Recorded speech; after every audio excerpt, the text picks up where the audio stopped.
Good morning, dear students. Welcome back to the class. Today is part 5 of marketing management. In part 4, we discussed philosophies of marketing management. Now, we will discuss the functions of marketing. Functions of marketing एक important topic बनता है और आपके marketing chapter का, और मैं ये बोलूँ कि बेस है ये आपके चैप्टर का एक, मतलब इसको चैप्टर को समझने के लिए एक बेस जैसा टॉपिक है ये, ठीक है ना। तो फाउंडेशन टॉपिक है, बहुत ध्यान से सुनने का है आपको, बहुत अच्छे से। और एग्ज़ाम में क्वेश्चन भी कवर करता है, मतलब एज ए होल ये टॉपिक का क्वेश्चन भी कवर किया जा सकता है और एक एक पॉइंट में भी कवर किया जाता है, ठीक है ना। तो फंक्शंस ऑफ मार्केटिंग ये 12 पॉइंट्स का एक टॉपिक है, बहुत ही इंपॉर्टेंट है। तो ध्यान से सुनने का अभी अपन स्टार्ट कर रहे हैं, ठीक है। फंक्शंस ऑफ मार्केटिंग का मतलब क्या है? जो मार्केटिंग अपन करते हैं, जो कंपनी वाले मार्केटिंग करते हैं, प्रोडक्ट को बिकवाने का इतना कोशिश करते हैं, तो उसका प्रोसेस क्या है। एक हिसाब से ये प्रोसेस है कि मतलब किस हिसाब से प्रोडक्ट लॉन्च होता है और किस हिसाब से अल्टीमेट कंज्यूमर तक पहुंचता है, ठीक है। तो functions of marketing is all about this. तो पहला स्टेप है इसमें, देखो, मार्केट रिसर्च। देखो, अब जैसे आपके स्क्रीन में आप देख पा रहे होंगे, too many chocolates are there. आप में से कई बच्चे के मुंह में पानी भी आ रहा होगा और कईयों को डायरी मिल्क सिल्क और डायरी मिल्क पसंद है, और ऐसा शायद ही कोई बच्चा होगा जो कि चॉकलेट को पहली बार देख रहा होगा। आप में से हर बच्चे इस चॉकलेट के बारे में जानते हैं, इसके एक एक फ्लेवर के बारे में जानते हैं, इसलिए इसका एग्जांपल मैं लेना चाहता हूँ। और प्रैक्टिकली बहुत आपको ये चीज़ समझ में आएगा जब अपन एक एक छोटी छोटी चीज़ों को बारीकी से देखेंगे। तो फंक्शंस ऑफ मार्केटिंग में देखो, पहला पॉइंट है मार्केट रिसर्च। जब भी कोई प्रोडक्ट मैन्युफैक्चर होता है उससे पहले कंपनी क्या करता है? मार्केट रिसर्च करता है। अब देखो, सोचो, मान लो कि पहले ये सिल्क नाम का फ्लेवर नहीं आता था डायरी मिल्क का, प्लेन डायरी मिल्क आता था। तो कंपनी वाले जब ये सिल्क लाने का सोच रहे थे, तब उनके दिमाग में ये था, सिल्क मार्केट में चलेगा या नहीं, लोग खरीदेंगे या नहीं, कहीं प्राइस ज़्यादा तो नहीं हो जाएगा। तो वो सारा चीज़ कोई प्रोडक्ट को लॉन्च करने से पहले कंपनी सोचता है कि कंपनी मार्केट का रिसर्च कर लिया जाए, ठीक है। एंड फॉर डूइंग रिसर्च स्वॉट एनालिसिस किया जाता है, ठीक है। आप बोलेंगे स्वॉट एनालिसिस, ये देखिए, ये एक स्पेशल सा टेक्निक है। बहुत बार ये स्वॉट एनालिसिस तो पूरे आपके लाइफ टाइम के लिए इम्पॉर्टेंट है, मतलब कॉमर्स में एक बहुत बड़ा कॉन्सेप्ट है स्वॉट एनालिसिस का, जो कि मैं आपको बता रहा हूँ अभी। देखो, स्वॉट एनालिसिस कैसे हुआ? S for strength, W for weakness, O for opportunity, T for threat, ठीक है। तो ये SWOT स्वॉट एनालिसिस बोला जाता है, ठीक है। तो इसमें अपन चेक क्या करते हैं? स्ट्रेंथ में अपन चेक करते हैं कि what do we do well, हम क्या अच्छे से कर सकते हैं, हमारी ताकत क्या है। जैसे मान लो कैडबरी कंपनी की अगर हम देखें, तो इसकी ताकत ये है कि इसका मार्केट शेयर सबसे ज़्यादा है, लोग इसको पसंद करते हैं, मार्केट में इसका ब्रांड इमेज बहुत अच्छा है, तो ये इसका स्ट्रेंथ है। तो ये स्ट्रेंथ के बदौलत कंपनी ये सोच सकता है कि मैं अगर कोई प्रोडक्ट लॉन्च करूँ मेरे नाम से, मेरे ब्रांड के नाम से, तो वो चलने का चांस है, वो मार्केट में उसको अच्छा रेस्पॉन्स मिल सकता है। So this is the strength. W for weakness. अब देखो, हर इंसान का कोई ना कोई वीकनेस होता है, उसी टाइप से कंपनी का भी कुछ वीकनेस है। वीकनेस ये हो सकता है कि ये इसके प्रोडक्ट महंगे हैं, तो ये इसका एक वीकनेस है, क्योंकि ये कम रेट कम प्राइस में प्रोडक्ट नहीं बनाता है। ओ फॉर अपॉर्चुनिटी। अपॉर्चुनिटी मतलब कोई नया चीज़ या फिर कोई नया सिचुएशन जिससे कि आप फ़ायदा उठा सकते हैं, अपॉर्चुनिटी, ठीक है। जैसे आपके लिए अभी अपॉर्चुनिटी क्या है? बोर्ड एग्ज़ाम, उससे आप फ़ायदा उठा सकते हैं अच्छे मार्क्स सिक्योर करके। वैसे ही कंपनी के लिए भी कोई अपॉर्चुनिटी रहता है, कोई सिचुएशन होता है मार्केट में। जैसे मान लीजिए, अब चॉकलेट की इंडस्ट्री में अगर मैं कोई अपॉर्चुनिटी बताऊँ, तो जैसे बच्चे, मतलब कंपनी ने एक ऐसा स्टोर लगाया खुद का, एक्सक्लूसिव स्टोर, ऐसे जगह पे जहाँ पे सिर्फ बच्चों का क्राउड ज़्यादा है, ठीक है, या स्कूल वाले लोकेलिटी या फिर कॉलेज वाले लोकेलिटी के पास एक स्टोर लगाया, तो वो उसके लिए बहुत बड़ा अपॉर्चुनिटी होगा। T for threat. थ्रेट मतलब कोई चीज़ से उसको डर। अब डर किस चीज़ से होगा? कंपटीटर से हो सकता है, ठीक है, या फिर गवर्नमेंट से डर हो सकता है, गवर्नमेंट मना कर दे by chance. So T for threat is the डर that the company will be facing. अब कैडबरी कंपनी को नेस्ले कंपनी से एक हिसाब से डर है कि मैं जो प्रोडक्ट बनाऊं, नेस्ले वो कंपटीटर है, कहीं वो मेरे रास्ते में ना आ जाए। सो कंपनी को प्रोडक्ट लॉन्च करने से पहले स्वॉट एनालिसिस कर लेना चाहिए, उसके बाद कंपनी अपना प्रोडक्ट को लॉन्च करता है। सो फर्स्ट पॉइंट में मार्केट रिसर्च में यही होता है, मार्केट को चेक किया जाता है और स्वॉट एनालिसिस किया जाता है, ठीक है। सेकंड है मार्केट प्लानिंग। मार्केट प्लानिंग में कंपनी ये करता है कि अपना जो नया प्रोडक्ट लॉन्च होने वाला है या फिर प्रोडक्शन इंक्रीज़ करने वाला है कंपनी, तो उसके लिए मार्केट प्लानिंग करता है कंपनी। जैसा मान लो कंपनी का मार्केट शेयर अभी, सपोज मार्केट शेयर कंपनी का 70% है, ठीक है, कैडबरी का। मतलब 70% मार्केट शेयर, इसका मतलब क्या, 100 लोग अगर हैं तो उसमें से 70 लोग डायरी मिल्क खाते हैं, तो ये 70% कंपनी का मार्केट शेयर है। कंपनी उसको इंक्रीज़ करके 80-90% लाना चाहता है, ठीक है। तो मार्केट प्लानिंग में वो वही देखेगा कि उसके पास उसका मार्केट शेयर कितना है, उसको इंक्रीज़ कितना करना है। मार्केट शेयर है 70%, इंक्रीज़ करके 90% करना है। कितने लोग अभी डेयरी मिल्क खा रहे हैं, उसके लिए वो रिसर्च करेगा, लोगों से डोर टू डोर जा करके पूछेगा और उसी हिसाब से प्लान करके प्रोडक्शन करेगा। अब जैसे मान लो अगर उसको लगा कि 70% तो एग्जिस्टिंग मार्केट शेयर है, लेकिन अभी इंक्रीज़ हो जाएगा, लोगों का रेस्पॉन्स अच्छा है, लोग ये कह रहे हैं कि हम डेयरी मिल्क खाना पसंद करते हैं, तो वो क्या करेगा। अब देखो, आप कई बार देखे होंगे कि आपके घर में भी सेल्समैन आते हैं, कोई फीडबैक वगैरह लेकर के जाते हैं, ठीक है। तो उस टाइप से वो डोर टू डोर रिसर्च किया जाता है, फीडबैक लिया जाता है और उसे ये पता लगाया जाता है कि मार्केट में उस प्रोडक्ट का डिमांड कैसा है, फ्यूचर में डिमांड कैसा होगा, और उसके अकॉर्डिंग प्रोडक्शन किया जाता है। तो मार्केट प्लानिंग में यही सारा चीज़ होता है, ठीक है। Now the most interesting point, product design, ठीक है।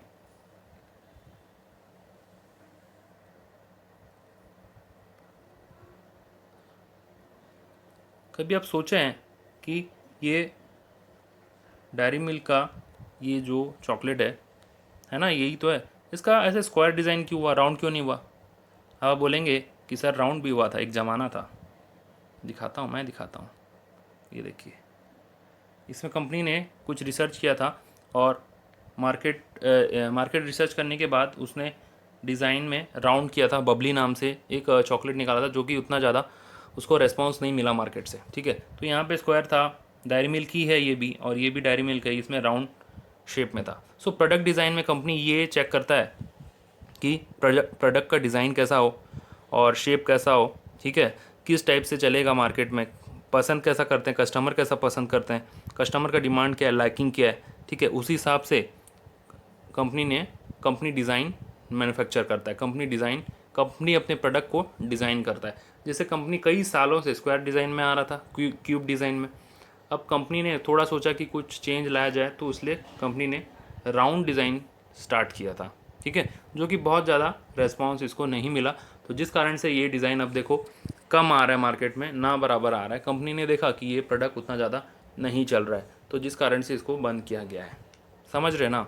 और देखो ये स्क्वायर डिज़ाइन में होता है, तो आप कभी भी लिए होंगे डेयरी मिल्क, तो इसको तोड़ करके खाने के लिए बहुत सुविधा होता है, लेकिन राउंड में वो प्रॉब्लम होता था। पर्सनली मैंने भी जब ट्राई किया था तो ये प्रॉब्लम फेस किया, तो जिस कारण से मैं दोबारा से ये बबली को नहीं खरीदा। तो कंपनी भी उस टाइप से पहले रिसर्च करते हैं, फिर उसके बाद डिज़ाइन मैन्युफैक्चर करते हैं, डिज़ाइन में चेंज लाते हैं, लेकिन अगर वो नहीं चलता है तो फिर उसको बंद करते हैं। तो ये इट्स अ प्रोसेस, समझ पा रहे हैं आप। मैं प्रैक्टिकल एग्जाम्पल इसलिए ले रहा हूँ ताकि आपको ये बात भीतर तक समझ में आए, एकदम रूट लेवल में समझ में आए। Next point, standardisation and grading, fourth one, standardisation and grading. I hope आपको ये सारा कुछ समझ में आ रहा होगा। स्टैंडर्डाइजेशन एंड ग्रेडिंग का मतलब क्या है। अब देखो, आप डेयरी मिल्क खाए, न्यू दिल्ली में, ठीक है, और आप डेयरी मिल्क खाएंगे मुंबई में या फिर तमिलनाडु में, दोनों में कोई फ़र्क होगा क्या टेस्ट में? नहीं, दोनों का टेस्ट बिल्कुल सेम होगा, ठीक है। So this is the standardisation, मतलब प्रोडक्ट का क्वालिटी एक यूनिफॉर्म होना चाहिए, ठीक है। मतलब जो इंसान डेयरी मिल्क खाता है न्यू दिल्ली में, बाई चांस वो तमिलनाडु घूमने चला गया या केरल घूमने चला गया और वहाँ पे उसने यही डेयरी मिल्क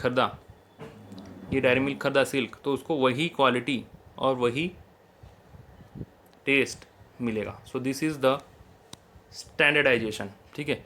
ग्रेडिंग क्या होता है, जैसे मान लीजिए कि ये सिल्क बनाने के लिए कंपनी रिक्वायर्ड्स कोको, ठीक है, कोको बीन्स होते हैं कोको के, हाँ।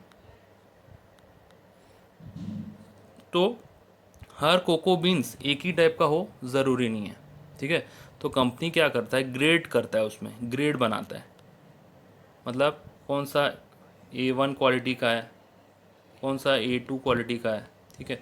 वैसे ग्रेड, जैसे कि आपको ग्रेड मिलता था ना 10th में, बीच में ग्रेडिंग सिस्टम हुआ था, A1 B1 B2 ऐसा करके।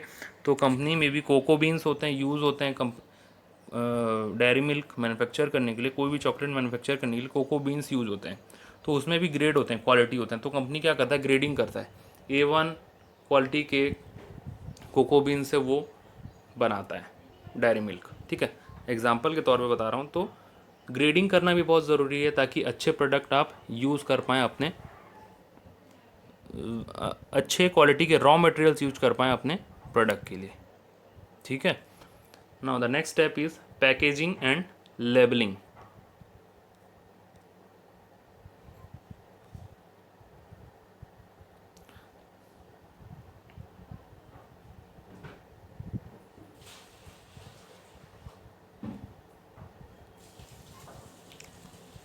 देखो, पैकेजिंग का अपना एक रोल होता है,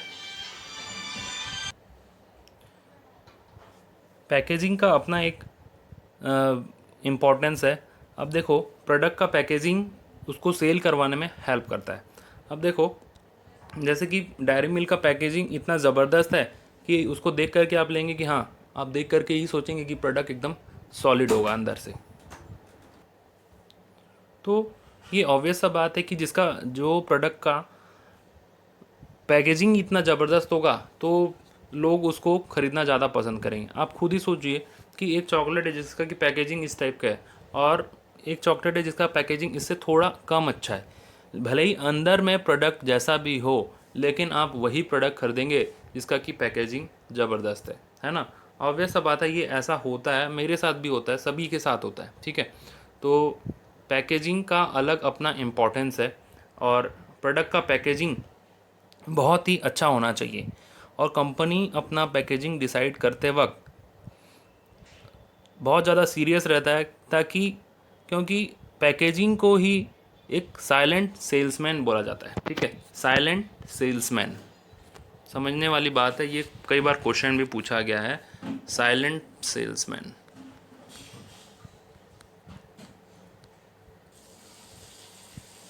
मतलब ये साइलेंटली आपके प्रोडक्ट को सेल करवाने में हेल्प करता है। So it is called as silent salesman. किसको, पैकेजिंग को। देख रहे हैं आप पैकेजिंग कितना ज़बरदस्त है। नाउ लेबलिंग, लेबलिंग का मतलब क्या है। अब देखो, इसके लिए भी मैं आपके सामने लेके आता हूँ।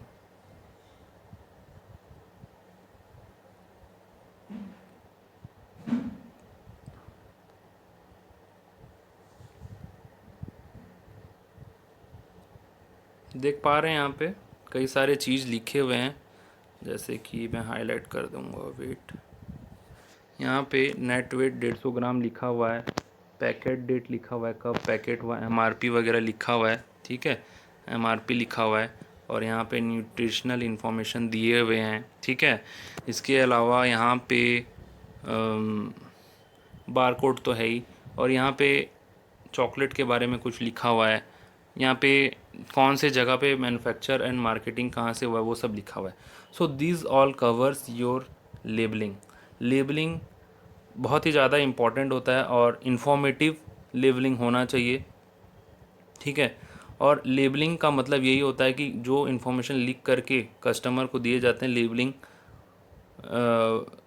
उसी को बोला जाता है, ठीक है। और लेबलिंग में बेसिकली MRP, मैन्युफैक्चर डेट, जो कि मैं आपको दिखाया, ठीक है, पैकेट डेट मतलब जो मैन्युफैक्चर डेट है, MRP लिखा हुआ है, देख रहे हैं आप यहाँ पे, और नेट वेट लिखा हुआ है। इसके अलावा न्यूट्रिशनल इन्फॉर्मेशन लिखे हुए हैं, प्लेस ऑफ मैन्युफैक्चर लिखा हुआ रहता है। तो ये आपका कवर करता है लेबलिंग में। और ये अब जैसे कि चैप्टर 12 में आप पढ़ेंगे कि ये एक इम्पॉर्टेंट पार्ट होता है, और बिना लेबलिंग के प्रोडक्ट को मैन्युफैक्चर करना या मार्केट में सेल करना एक क्राइम माना जाता है। और गवर्नमेंट का गाइडलाइन है, गवर्नमेंट का रूल है, लॉ है कि प्रोडक्ट को लेबल करके ही मार्केट में उतारना है बोल करके, ठीक है। So labelling is a important aspect of your product manufacture. Now sixth point is branding. Branding के बारे में तो मैं क्या बोलूँ, आप बेहतर जानते हैं इसमें कि ब्रांडिंग मतलब तो देखो ये है ना,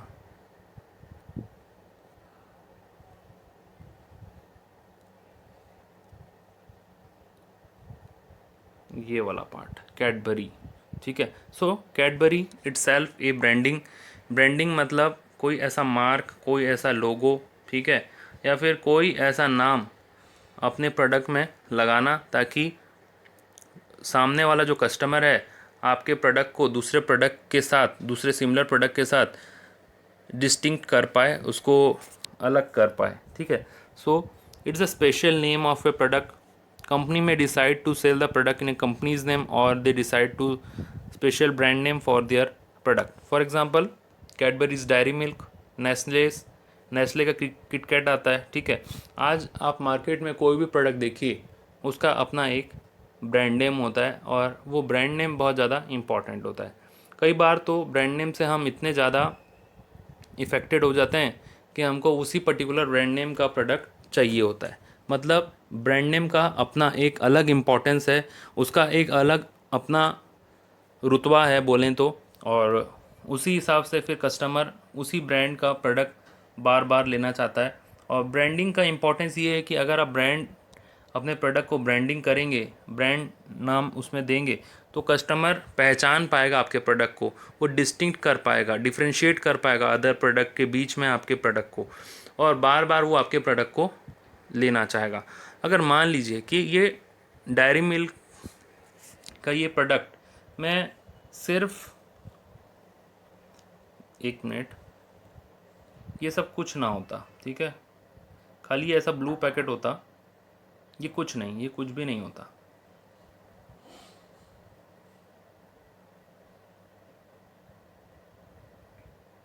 ठीक है, आपने एक बार चॉकलेट खाया, आपको पसंद आया, दोबारा आप शॉप पे गए, ऐसा ही बोले कि वो पर्पल वाला चॉकलेट था ना, तो उस वक्त तक पर्पल वाले 5 टाइप के चॉकलेट्स थे, कंपनी का कोई नाम ही नहीं था। आप पर्पल वाला चॉकलेट ले आए लेकिन उसमें वो टेस्ट नहीं था। फिर आप बोले पिछली बार खाया था तो अच्छा लगा, लेकिन अब की बार तो टेस्ट एकदम बेकार है, एकदम यूज़लेस है। तो जो कस्टमर होता है वो प्रोडक्ट को डिफ्रेंशिएट नहीं कर पाता अगर उसमें ब्रांडिंग ना हो। तो ब्रांडिंग बहुत ही इंपॉर्टेंट एस्पेक्ट माना जाता है, और प्रोडक्ट को ब्रांडिंग इसीलिए किया जाता है ताकि कस्टमर आपके प्रोडक्ट, मतलब कोई पर्टिकुलर प्रोडक्ट को दूसरे प्रोडक्ट से डिफ्रेंशिएट कर पाए, ठीक है। सो ब्रांडिंग आई होप आपको समझ में आ गया होगा। यहाँ तक का बात समझ में आ जाने पर अब आता है कस्टमर सपोर्ट का बारी, ठीक है। कस्टमर सपोर्ट यानी कि कोई भी ऐसा काम, सारा वो काम जो कि कस्टमर को, नाम से ही पता चल रहा है, कस्टमर को सपोर्ट करने के लिए किया जाता है, ठीक है। अब एग्ज़ाम्पल का रुख थोड़ा बदल जाता है, बदल रहा है। मान लीजिए आपने एक टीवी परचेज़ किया था जिसमें ब्रांडिंग था सोनी, ठीक है।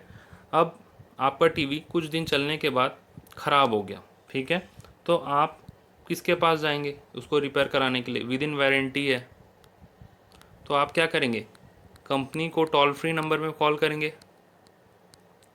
फिर कंपनी क्या करेगा, आपका टोल फ्री नंबर में आप कॉल करने के बाद आपका कंप्लेन नोट करेगा। कंप्लेन नोट करने के बाद टेक्नीशियन आपके घर आएंगे, ठीक है, टेक्नीशियन घर आएंगे और आपको आपका टीवी रिपेयर करवा के चले जाएंगे, फ्री ऑफ कॉस्ट आपको सर्विस प्रोवाइड करेंगे क्योंकि वारंटी में है प्रोडक्ट। तो ये सारा चीज़ क्या होता है, सिर्फ प्रोडक्ट को बेचना इंपॉर्टेंट नहीं है, after sale service is also very important. तो कस्टमर सपोर्ट में वही सारा चीज़ आता है कि कस्टमर को सपोर्ट किया जाए, कस्टमर के रिकॉर्डिंग सर्विस प्रोवाइड किया जाए, उनका कंप्लेन को रिजॉल्व किया जाए, ठीक है। और कस्टमर को मेंटेन करना भी एक इम्पॉर्टेंट टास्क है कंपनी के लिए। सो कस्टमर सपोर्ट में वही सारा चीज़ पूरा किया जाता है, ठीक है। Now next is pricing of product. सब बात तो ठीक है, अगर मान लो कंपनी का प्रोडक्ट का प्राइस एक्सेस है तो कोई परचेज़ नहीं करेगा। अब डायरी मिल्क शुरू शुरू में 60 रुपीज़ में आता था, ठीक है, फिर कुछ दिन के बाद 1-2 साल के बाद 65 हो गया उसका प्रोडक्ट का price, now at the time 70 हो गया, ठीक है। तो कंपनी भी प्राइस ग्रेजुअली इंक्रीज़ कर रहा है, स्लोली इंक्रीज़ कर रहा है, ठीक है। कंपनी को भी पता है कि कस्टमर जो है वो प्राइस सेंसिटिव है, प्राइस से उनको बहुत ज़्यादा फ़र्क पड़ जाता है। हेड अगर कंपनी 60 से डायरेक्ट 100 रुपीज़ का प्राइस कर देता तो शायद कस्टमर का डिमांड कम हो जाता, कस्टमर ये प्रोडक्ट को नहीं खरीदते।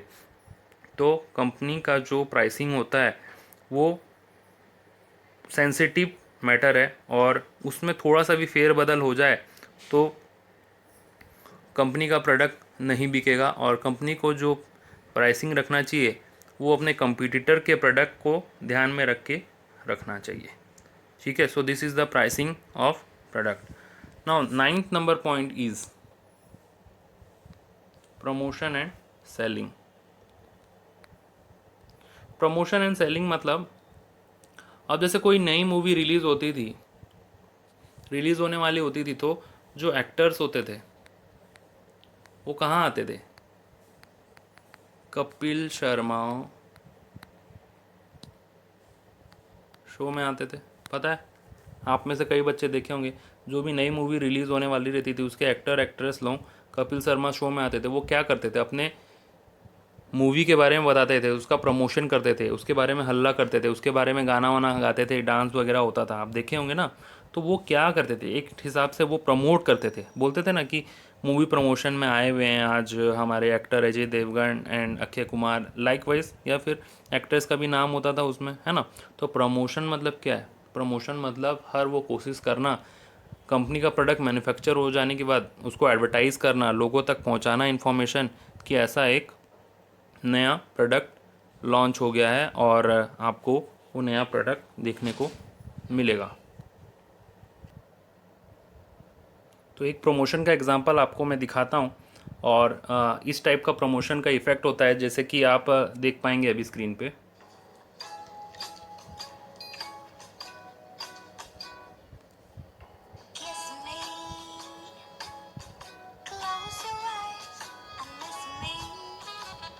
मतलब प्रोडक्ट को इस टाइप से दिखाया जाता है कि सामने वाला कस्टमर उसको ख़रीदने में मजबूर हो जाए।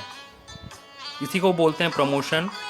और प्रमोशन का इफ़ेक्ट इतना ज़्यादा होता है कि customer with in next day उस प्रोडक्ट को ले ले।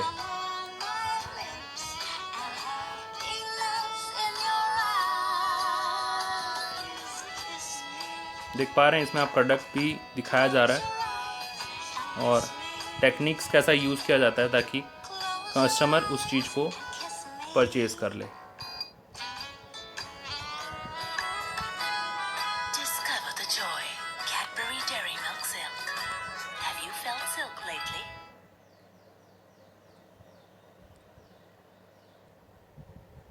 तो ऐड में हमने देखा कि प्रमोशन एंड सेलिंग किस हिसाब से होता है। प्रमोट किया जाता है प्रोडक्ट को, एडवर्टाइजमेंट किया जाता है, सेल्स प्रमोशन किया जाता है ना, पब्लिसिटी किया जाता है प्रोडक्ट का। ऐड दिखाने का मकसद मेरा ये था कि आप समझ पाएँ कि प्रमोशन किस हद तक किया जाता है और कस्टमर को वो प्रोडक्ट बेचा जाता है। So this was your promotion and selling.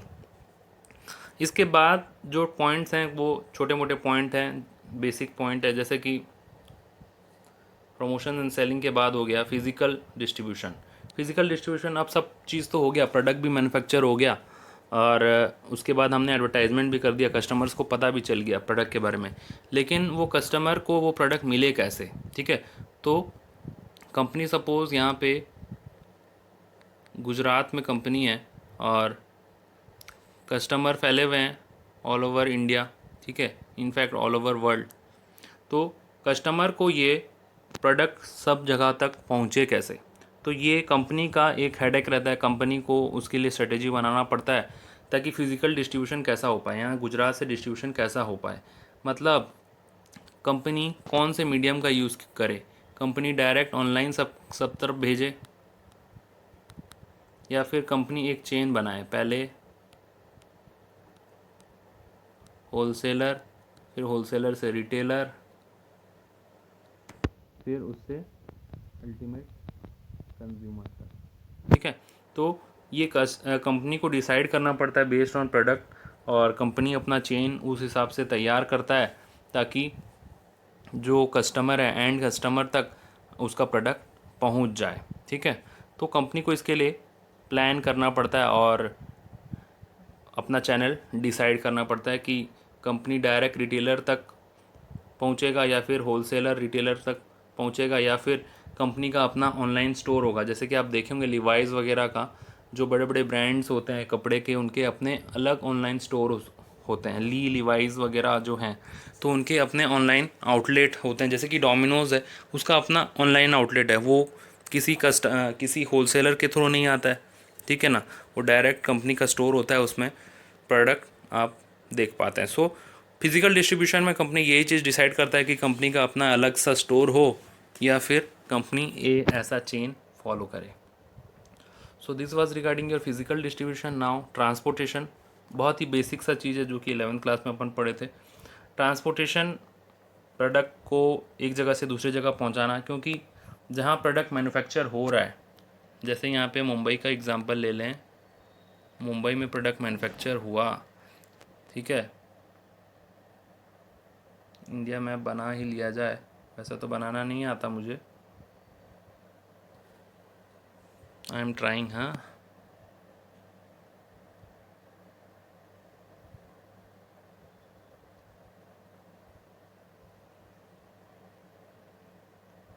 ठीक है, सपोज़ मान लीजिए कि यहाँ मुंबई है और मुंबई में प्रोडक्ट मैन्युफैक्चर हुआ, तो ज़रूरी थोड़ी है कि यहीं कंज्यूम हो जाएगा।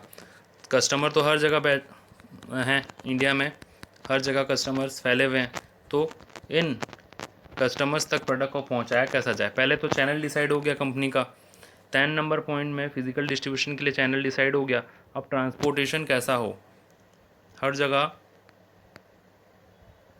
बाय रोड भेजा जाए या फिर बाय ट्रेन हर जगह भेजा जाए या फिर बाय फ्लाइट भेजा जाए। ठीक है, तो ट्रांसपोर्टेशन मीडियम कैसा हो ये कंपनी डिसाइड करता है। ठीक है, कब, जब वो फिज़िकल डिस्ट्रीब्यूशन का मीडियम सोच लेता है, चैनल सोच लेता है, उसके बाद ट्रांसपोर्टेशन के बारे में कंपनी सोचता है। ठीक है ना, तो the marketer compare various modes of transport on various criteria and select the best and most suitable transport mode to transport its product.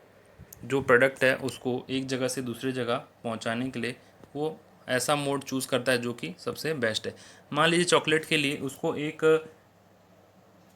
Roadway he choose करना पड़ेगा, रोड ट्रांसपोर्ट ही चूज़ करना पड़ेगा, लेकिन वो ट्रक जो होगा वो फ्रिज वाला ट्रक होना चाहिए। ठीक है, रेफ्रिजरेटेड होना चाहिए, ताकि जो प्रोडक्ट है, जो चॉकलेट्स हैं, वो रास्ते में मेल्ट ना हो जाएं। ठीक है, तो वो कंपनी का प्रोडक्ट के ऊपर डिपेंड करता है। Company based on product and customer demand वो मोड्स ऑफ ट्रांसपोर्ट चूज़ करेगा। And the last point is warehousing, जिसके बारे में आप जानते ही हैं। वेयर हाउसिंग का मतलब तो पता ही है, 11th क्लास से पढ़ रहे हैं अपन कि वेयर हाउसिंग मतलब गोडाउन्स होते हैं और कंपनी वहाँ पे प्रोडक्ट को स्टोर करके रखते हैं, क्योंकि जिस वक्त प्रोडक्ट मैन्युफैक्चर हुआ उस वक्त ज़रूरी नहीं कि उसी वक्त कंज्यूम हो जाए। तो एक टाइम यूटिलिटी प्रोवाइड करता है कौन, वेयर हाउसिंग। तो कंपनी को सेफली अपने प्रोडक्ट को स्टोर करके रखना पड़ता है up to the time that will be required, और इसमें ये इंश्योर भी करना पड़ता है कंपनी को the product is protected from moisture, insect, theft. ठीक है, तो ये सारा कुछ भी ध्यान रखना पड़ता है, और ये लास्ट स्टेप होता है आपका मार्केटिंग का फंक्शन का। ठीक है, तो this was regarding your functions of marketing, जिसमें 12 पॉइंट्स थे। वैसे तो 12 पॉइंट्स बहुत ज़्यादा हैं, लेकिन सारे पॉइंट इजी हैं और कुछ तो इतने कॉन्सेप्चुअल हैं जो कि मैं आपको मतलब प्रैक्टिकली दिखा दिया, तो आई होप कि आपको बहुत अच्छे से समझ में आ गया होगा। ऐसे बहुत टफ़ लगा नहीं होगा आपको, वैसे टफ़ था भी नहीं, बट मैं कोशिश पूरा किया था कि आपको प्रैक्टिकली हर चीज़ दिखाऊं, है ना, सारे पॉइंट को, market research and market planning, standardisation, packaging, branding और customer support, promotion and selling, सारा कुछ मैं आपको प्रैक्टिकली दिखाया ताकि आपको ये चीज़ क्लियर हो। आई होप आपको ये चीज़ समझ में आ गया होगा। Thank you for watching this video. Thank you for coming to the class. Have a nice day. Bye bye.